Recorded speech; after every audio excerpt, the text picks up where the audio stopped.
Hey guys, welcome to Mind in Motion podcast, where we talk about sports and the mind because it matters. My name is Dr. Irene Brittle, your host, and I have over here Michael Sturdivant. Yes, so excited about this episode because you guys asked for an episode that has, since I said that I deal with athletes and I have athletes that are in high school, so an episode with an athlete from high school. But not only do I have an athlete that is in high school, but he also is nationally and statewide known for track. So he goes outside of high school and he also competes. So one question that I kept on getting from a lot of people is, how do you manage having to do all these sports, have practice, not only after school, but after practice, and then also having all your extracurricular activities? Because let me tell you, I'm going to tell you that this guy right here does a lot. So tell us a little bit about yourself first. A little bit about myself. I'm kind of, introverted a little bit. I'm a really hard worker. I'm a little bit, I like weird things. Like, I kind of I like to play chess. Not too good at it. I like playing volleyball. That's the interest I gained over the summer. Playing volleyball a lot. I'm pretty good. A good setter. Nice. And Duolingo, like we talked about. I'm on Duolingo. I got a 10-day streak now. So Nice. Yeah.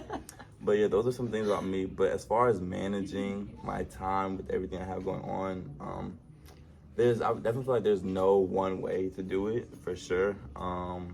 It's just about being intentional with the time that you have, and obviously, there's gonna be times where your procrastination, just like we're human. But I think just being intentional with my actions, with my time, and just knowing that the choices I make now are gonna affect me later. Okay, that's a really good answer. Okay, yeah. So see, that's what I'm saying, guys. That's what I'm saying. So I'm gonna toot his horn a little bit because he has played several sports, not just runs track, but now this new hobby of volleyball. I'm pretty sure that you're great because he is like an overall great athlete, right? But he also has played other sports. What other sports have you actually played? I played football for a little while, and I played basketball like most of my life, but I stopped after 8th grade. Okay. So why did you stop? I just felt like, it was just time to change things up a little bit. I've been doing it all my life.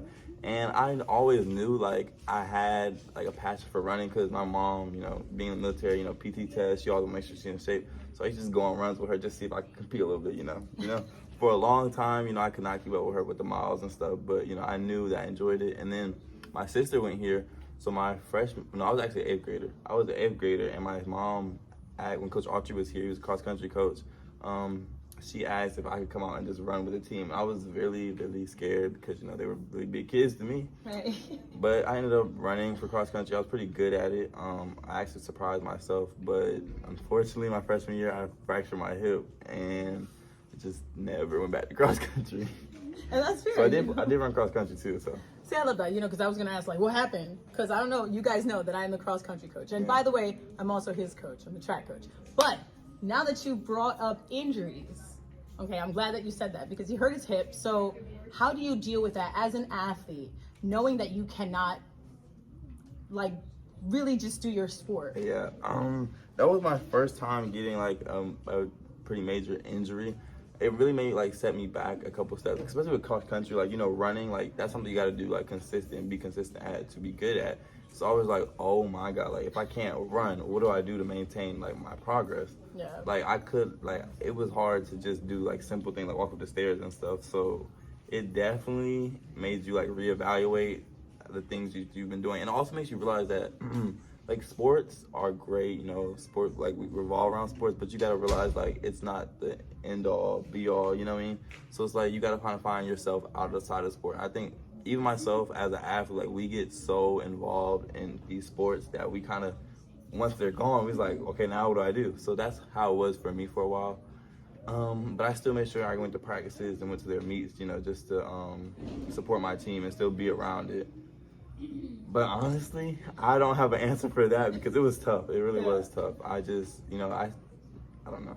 Yeah. So I'm glad that you said that too, because as a mental performance coach, we try to tell our students, whoever we're dealing with in therapy sessions and things like that, that if they are injured, to still go and like be with their team, you know, go to meets, go to different things like that, whatever, you know, games, whatever, right? Because that helps mentally. So what do you think that helped you mentally? Like, where was your mental state at when this was happening? If I'm gonna be completely honest, I don't feel like it might have helped me in the sense that I didn't realize, but just how I felt, it made me like envious. Like, I wish I could be running. Like, you know, it kind of made me a little sad, like watching them run, doing something that I can't physically do.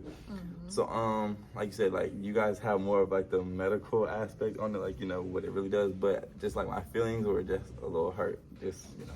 Yeah, I get that. Not being able to do it. So how did you deal with it at home when you're not with the team? I feel like one thing I try to do is like not really think about it, because like, you know, one day I'm gonna be over my injury and I'll be back on it. And I think like even just watching sports, like just surrounding yourself, that's like something you're truly passionate about. There's nothing wrong with like, you know, just finding other ways to, you know, finding other outlets.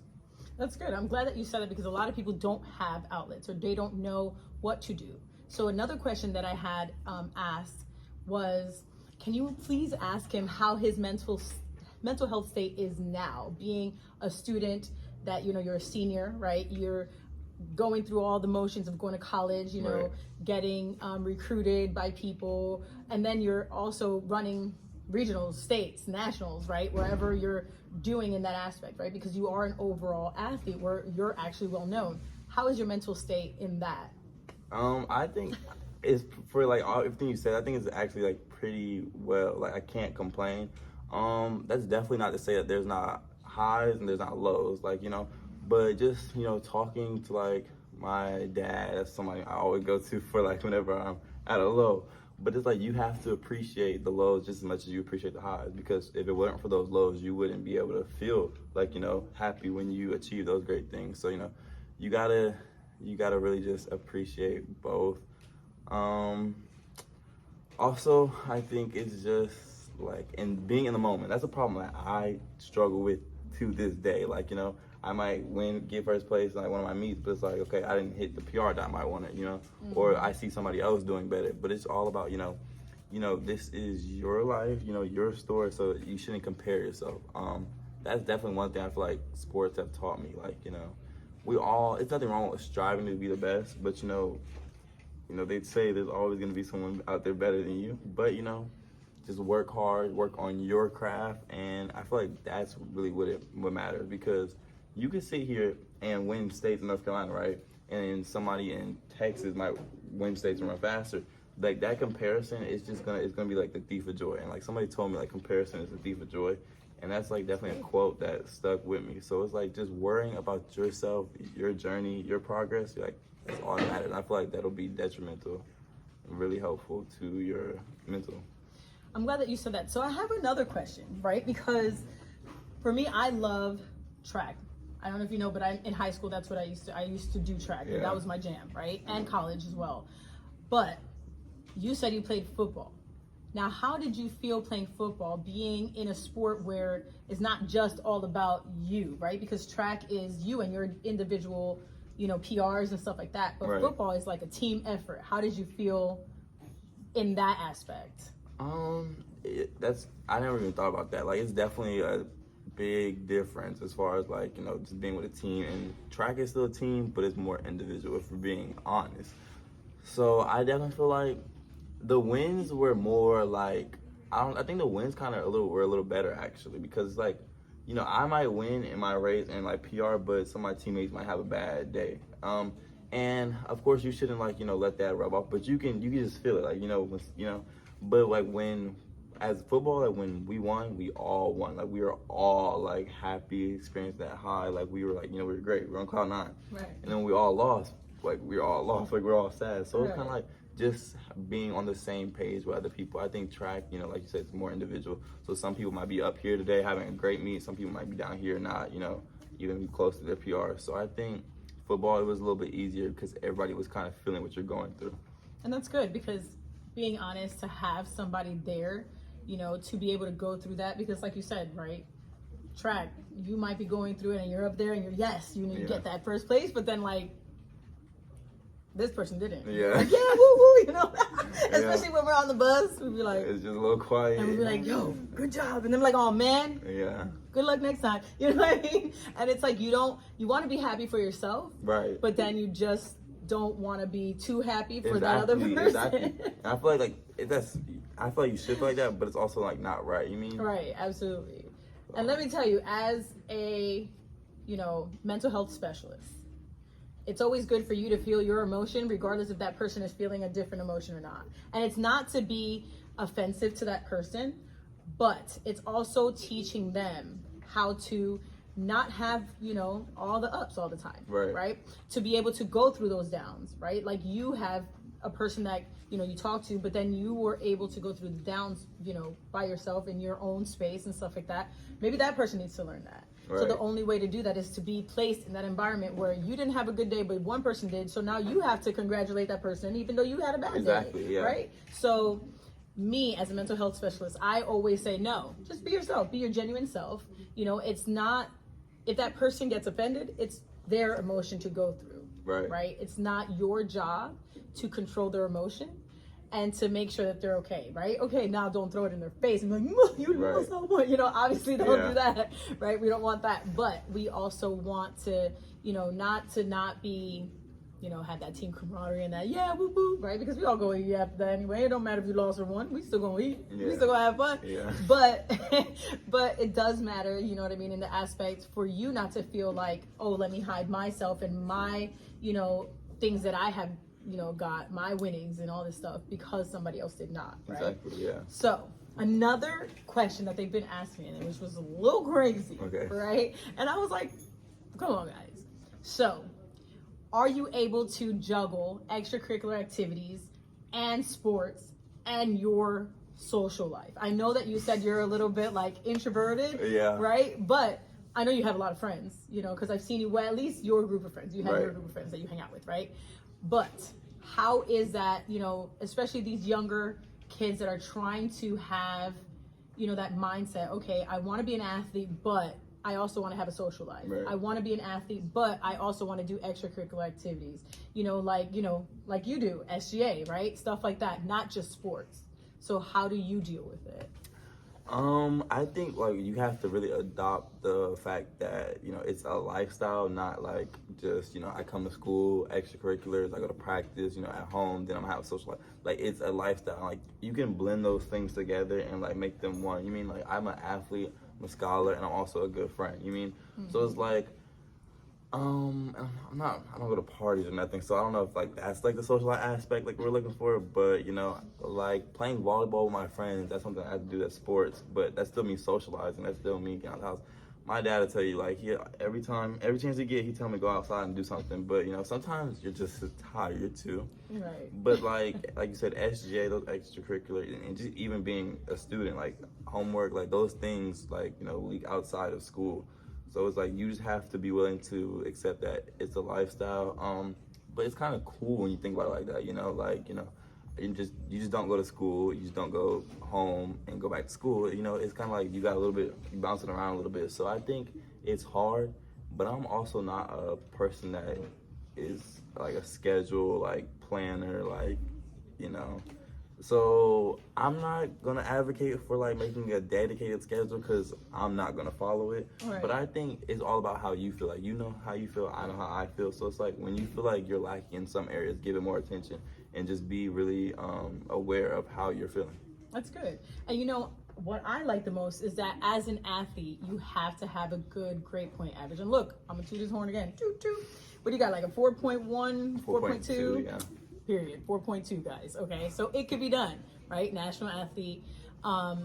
He competes outside of the school environment, and he also does his homework on time because obviously he wouldn't have a 4.2 if he didn't. But right, so I'm grateful that you were able to come and interview with me and be the first interview because these questions had to be for a specific athlete, right? So I was looking and I was like, okay, who do I need to talk to, right? Because it needed to be somebody that was well-rounded but was able to know that they had the lows, but also have the highs where you have your grade point average great, because obviously as an athlete, you can't have a terrible grade point average because then you'll get thrown off the team, right? Especially in high school. College too, especially if you have a scholarship, you have to keep that scholarship, right? So you have to have that mindset. And it starts with, at a young age. So I'm grateful that you were able to come and have this interview with me.